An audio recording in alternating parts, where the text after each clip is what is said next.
Assalamualaikum warahmatullahi wabarakatuh. Kembali lagi di Sabar Serba Serbi Bulan Ramadan. Saya Zulfana Izzati Nisa dan rekan saya Muhammad Ridwan Falah akan menemani Sobat Menara Kampus TV selama 20 menit ke depan selama bulan Ramadan. Iya. Ya, kita hari ini ada tema apa, Kak?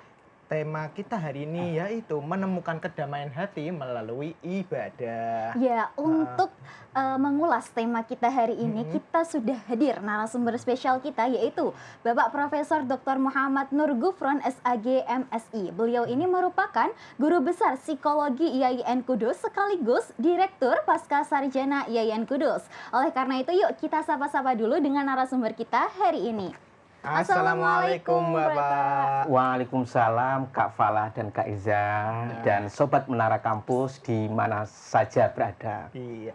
Bagaimana Pak puasa hari ini?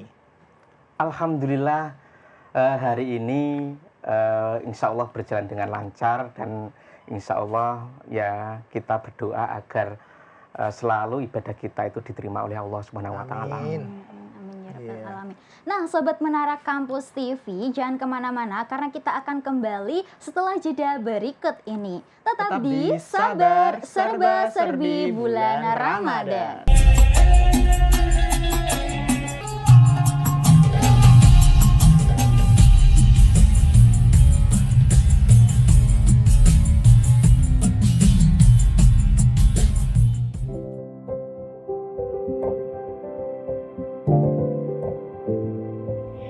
Selamat datang di Laboratorium Terpadu Institut Agama Islam Negeri Kudus. Di sini, di Laboratorium IAIN Kudus memiliki fasilitas-fasilitas modern yang mendukung pembelajaran dan penelitian di berbagai bidang ilmu pendidikan.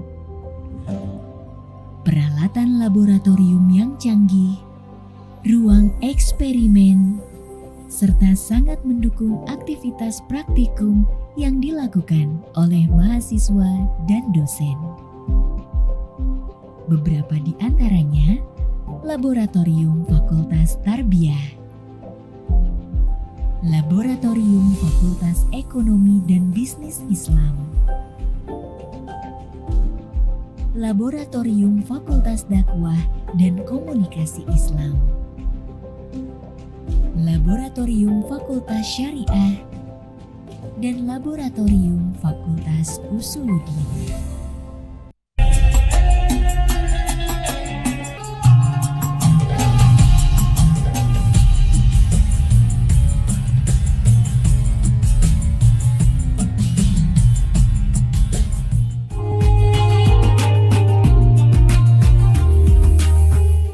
Kembali lagi di Sabar Serba Serbi Bulan Ramadan. Nah Kak Iza, sesi ini kita akan mengulas tema kita hari ini. Betul sekali. Tema kita tuh apa ya? Ya, yaitu menemukan kedamaian hati melalui ibadah yang tentunya ini tuh relate banget kan ya Kak dengan kehidupan kita sehari-hari. Gak hanya di bulan Ramadan aja. All day. Betul sekali. Ya, langsung saja kita tanya-tanya sama pakarnya psikologi IAIN Kudus. Wah, ya. Masya Allah. Bapak, dalam Al-Quran disebutkan bahwa kedamaian hati dapat ditemukan saat kita mengingat Allah. Tapi kenapa banyak orang yang masih sering merasa gelisah meskipun mereka sudah beribadah rutin? Nah, itu kenapa ya, Prof? Baik, Sobat Menara Kampus TV yang berbahagia dan insya Allah dirahmati oleh Allah Subhanahu Wa Taala.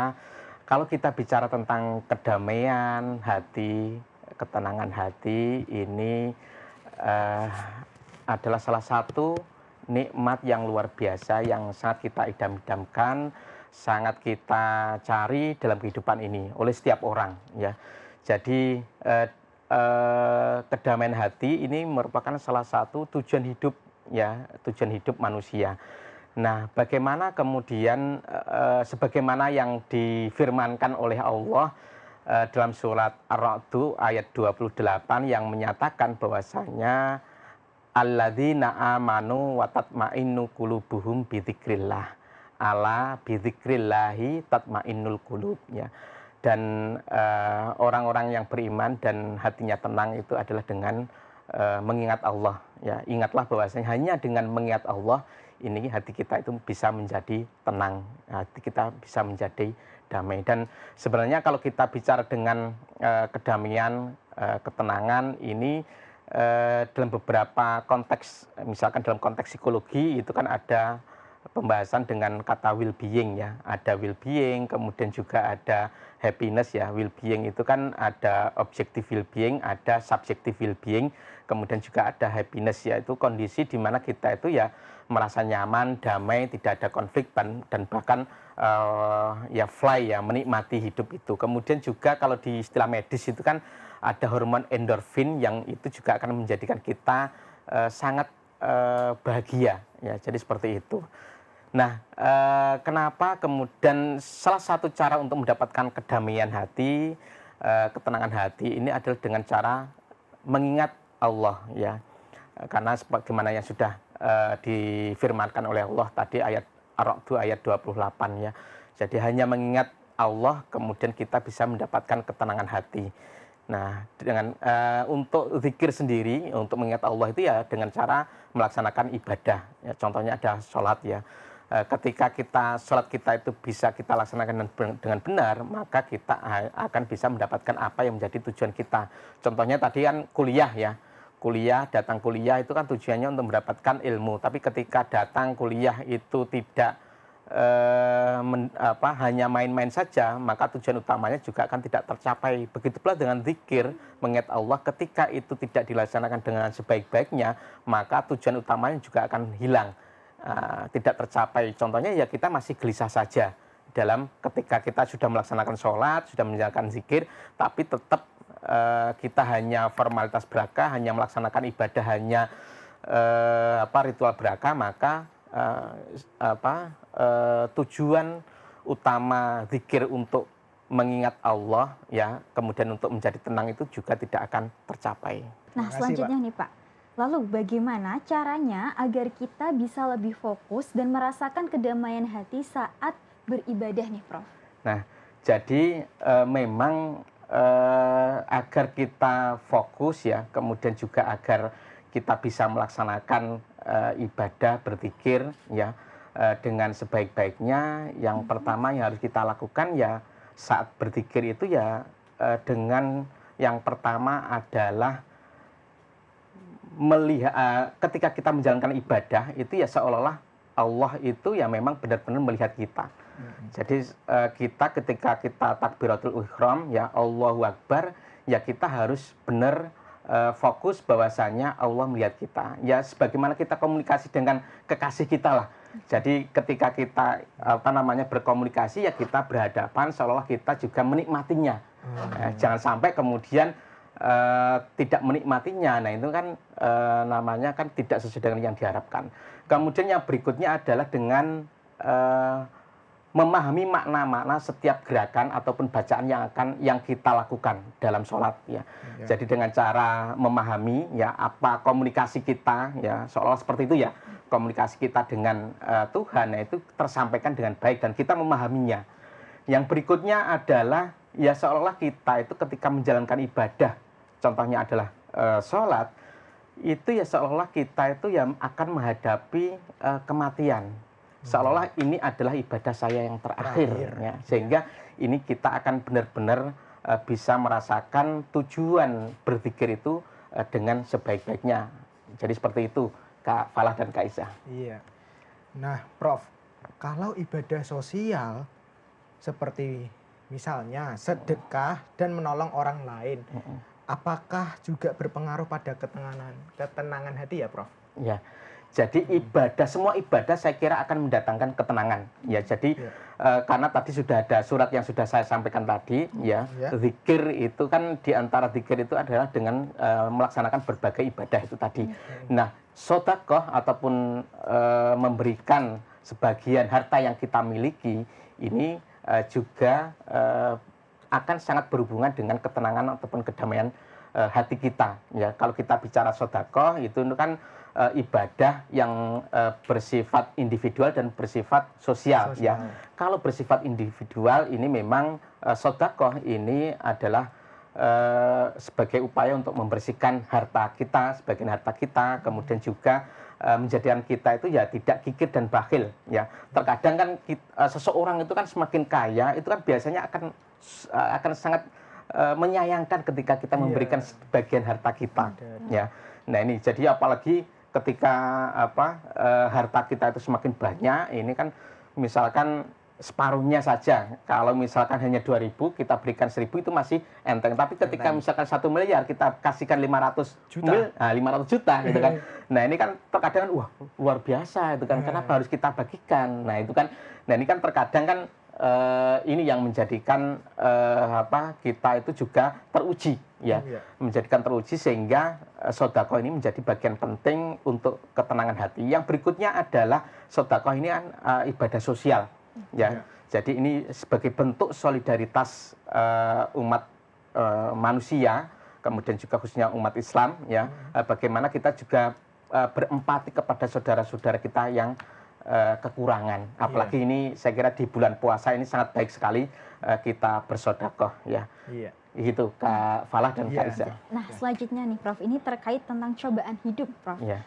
Banyak orang yang saat menghadapi cobaan hidup hatinya tuh terasa berat, gelap, bahkan sampai ingin menyerah, putus asa, bahkan merasa sudah tidak sanggup untuk menjalani kehidupan sehari-harinya, bahkan sampai-sampai, mohon maaf nih ya Prof, ingin mengakhiri hidupnya. Lalu bagaimana bisa menemukan kedamaian hati melalui ibadah Prof kalau sudah seperti ini Prof? Oke, jadi memang kalaupun kita tidak selalu mengingat Allah ya, terkadang itu kan hal-hal yang tidak kita inginkan atau bahkan mohon maaf tadi mungkin sempat bunuh diri ya. Itu naudzubillah sempat kita karena kita berat untuk menjalani kehidupan dengan permasalahan yang kita hadapi, terkadang sampai ada yang seperti itu. Sebenarnya kalau di psikologi sendiri itu kan banyak faktor ya. Ada karena faktornya itu adalah memang faktor psikologis ya. Ada yang karena memang depresi ya, karena masalah yang berat sehingga kemudian tidak bisa untuk menghadapinya. Kemudian juga ada yang berbagai faktor yang lainnya ya. Tapi dalam konteks sampai kemudian keinginan hal-hal yang keinginan sampai mohon maaf tadi bunuh diri misalkan seperti itu, ini berarti menandakan bahwasannya dalam diri kita itu sangat jauh dari mengingat Allah atau berpikir kepada Allah. Karena memang justru ketika kita harusnya ya, mohon maaf, harusnya ketika kita mengingat Allah, nah ini kan kita ya sangat takut dengan hal-hal yang seperti itu tadi, sampai bunuh diri itu tadi. Ya, jadi ini saya kira banyak sekali ya terjadi di sekitar kita karena memang permasalahan hidup ya, sampai kemudian keinginan hal-hal negatif itu dilakukan. Cuma memang akan lebih baik apabila memang itu tadi mendekatkan diri kepada Allah, kemudian juga melaksanakan ibadah dengan sebaik-baiknya itu tadi, insya Allah nanti akan terhindar hal-hal yang tidak kita inginkan itu tadi. Yes, itu sangat merinding loh Pak. Pembahasannya begitu deep sekali, dalam banget. Nah, kalau Nabi sendiri bagaimana Prof? Nah, ini Nabi Muhammad ya. Nabi Muhammad memberikan keteladanan dalam menemukan kedamaian hati melalui ibadah. Nah, caranya Nabi Muhammad itu, nah bagaimana itu Prof? Oke, jadi sebenarnya banyak sekali kisah-kisah ya yang misalkan dari Nabi Muhammad, kemudian juga dari sahabat yang itu menjadi pelajaran bagi kita yang harus kita ambil ya, bagaimana ketika Nabi itu berdakwah kemudian sempat dilempari batu kemudian tapi tetap bersabar ya. Ini saya kira menjadikan salah satu contoh bagi kita agar kita ketika kita diterpa berbagai cobaan masalah ya yang kita hadapi di kehidupan ini untuk selalu sabar ya, sabar dan sabar seperti ini program kita, jadi ini saya kira menjadi momen penting bagaimana apalagi di hari di bulan puasa ini ya, bagaimana dan situasi yang mungkin di sekitar kita mungkin ada beberapa musibah ya, banjir, kemudian juga mungkin karena mungkin beberapa masalah yang lainnya, sehingga saya kira apa yang menjadi perilaku Rasulullah kemudian sahabat Nabi ini bisa menjadi contoh bagi kita dalam menjalankan kegiatan kita sehari-hari. Nah, jadi begitu pembahasan ulasan tema kita hari ini, yaitu menemukan kedamaian hati melalui ibadah. Nah, Sobat Menara Kampus TV, jangan kemana-mana, tetap di Sabar Serba-serbi bulan Ramadan.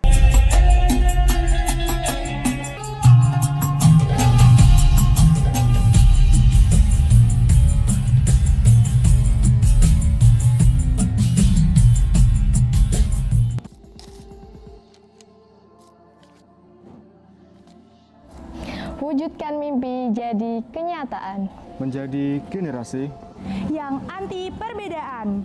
terus berjuang. Menggapai masa depan.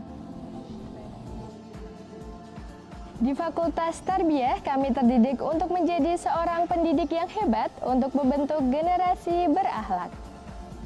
Kuliah di Fakultas Ekonomi dan Bisnis Islam membuka peluang karir yang menjanjikan di berbagai sektor. Dengan menggabungkan keahlian bisnis dan juga prinsip syariah, kami siap berkontribusi atas pengembangan ekonomi yang beretika, berkeadilan, dan berkelanjutan. Fakultas ini fokus pada studi keilmuan di bidang usuluddin untuk mempersiapkan kami para sarjana yang memiliki pemahaman mendalam mengenai dasar-dasar ajaran agama Islam serta mampu menerapkan dalam konteks dan kehidupan sehari-hari.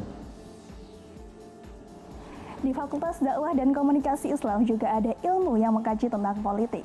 Dengan mengelaborasikan pembelajaran politik dan pemerintahan, baik secara kajian umum maupun Islam, kami dipersiapkan untuk berkontribusi nyata dalam menciptakan tatanan pemerintahan yang adil dan berintegritas. Dengan mengintegrasikan hukum nasional dan hukum syariah dalam menyelesaikan beberapa masalah kewargaan maupun hukum, kami, mahasiswa syariah, dicetak untuk berkontribusi dalam menciptakan keadilan dan harmoni dalam masyarakat, khususnya dalam isu-isu kekeluargaan maupun hukum ekonomi syariah.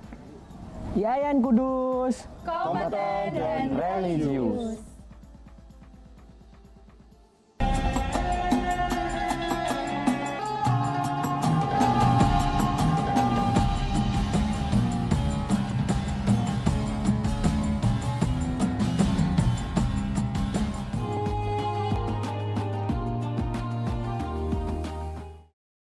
Bertemu lagi di Sabar Serba-serbi bulan Ramadan. Nah, jadi nih Kak, kesimpulan tema kita hari ini, kita itu yang pertama harus sabar. Betul. Yang kedua, perlu mendekatkan diri kepada Ya Allah biar hati kita ini damai, tenang. ya. Duh, jadi terharu kita. Nah, Kak, Iya. jangan hanya dari Kak Falah saja, tetapi iya. adakah pesan yang ingin disampaikan oleh Prof. Gufron kepada Sobat Menara Kampus TV ini, Prof? Baik, saya atas nama pribadi dan atas nama Pasca Sarjana Yayan Kudus mengucapkan selamat menunaikan ibadah puasa. Semoga ibadah kita yang kita laksanakan dari awal sampai sekarang ini bisa diterima oleh Allah Subhanahu wa Ta'ala. Dan jangan lupa, kalaupun pengen melanjutkan ke pasca sarjana, ya hanya di pasca sarjana IAIN Kudus. Saya mau dong, Prof. Oh, ya, silakan. Ada beasiswanya juga kok. Oh iya, Ada, udah komplit prodinya. Gokil. Ya. Baik, Prof, terima terima kasih kasih untuk banyak ya, ilmu Prof. dan wawasan keislamannya yang telah diberikan untuk Sobat Menara Kampus TV. Semoga Sobat Menara Kampus ini dapat mengaplikasikan ilmu-ilmu yang telah tadi Prof sampaikan. Nah, terima kasih Sobat Menara Kampus TV juga yang sudah menonton dari awal hingga akhir. Saksikan terus episode-episode dari Sabar Serba-serbi Bulan Ramadan. Dan jangan lupa untuk subscribe, like, komen, dan share. Tetap di Sabar Serba-serbi Bulan Ramadan. Wassalamualaikum warahmatullahi wabarakatuh.